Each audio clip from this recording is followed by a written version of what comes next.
When I first got out of the Army, the sense of purpose, the meaningfulness was gone. I went from being surrounded by people, like-minded, like experiences, to a completely opposite environment where people couldn't care less who you are.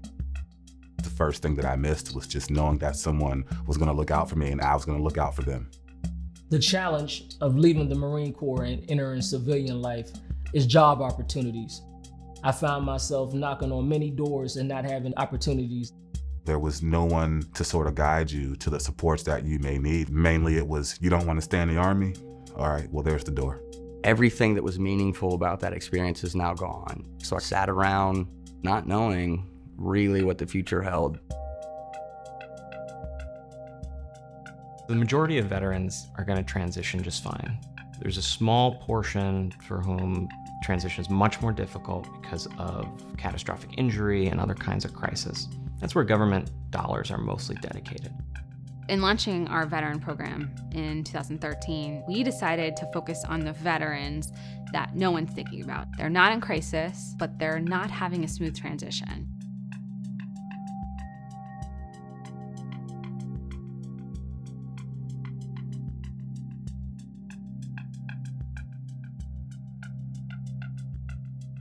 We were seeing veterans being singled out because of a perception that they needed services or they needed help. Not enough attention was being focused to their enormous strengths and the assets that they represented for the community. And we really wanted to make that the focus of our work.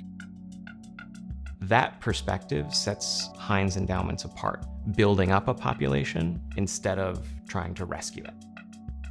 We wanted to target barriers to successful reintegration for post 9/11 veterans. When I went into the military, there was no more black, there was no more white. We were all green. Then I could stand right across from you and say, "You're my brother." Most civilians don't have the opportunity to sit down and hear from veterans themselves and hear an unfiltered truth. The Heinz Endowments has engaged in a campaign to change public perception of veterans, to change the narrative. I was the soldier, which is really cool that they have real-life veterans being a part of this campaign, and I'm very proud to be a part of it. We're reaching veterans in a much more proactive, preventive way, fixing problems before they get to a crisis point. There's educational opportunities, there's employment opportunities.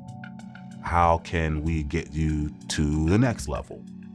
We really think about how this population might be able to plug into Pittsburgh, matching a for-profit business's needs to the skill sets and interests of a transitioning veteran. What makes a group of veterans trust each other? What is that common understanding? What is that shared experience? We expose veterans to leadership in the region, and we're looking for ways to better connect them to our community and make our community a better place. We're kind of an addicting culture here at the Mission Continues. You'll fall in love with us, you won't know why, but it's just one of those things. It's like you're part of a tribe again. And I can't overstate how important that is to have those people in communities doing good work.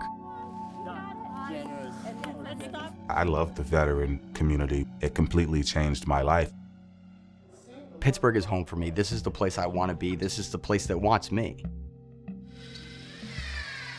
We have a region that is growing, so the focus is not just about helping veterans. It's about helping our region and our community by bringing into play the skills and the leadership that they have on behalf of all of us. The Heinz Endowments has been a truly disruptive force in the veterans landscape in Western Pennsylvania. And we're looking for ways to teach other places about the work we've done and influence policy. As a post 9/11 veteran, I do think the Heinz Endowments has created a community unlike really anywhere else where veterans can move and be successful.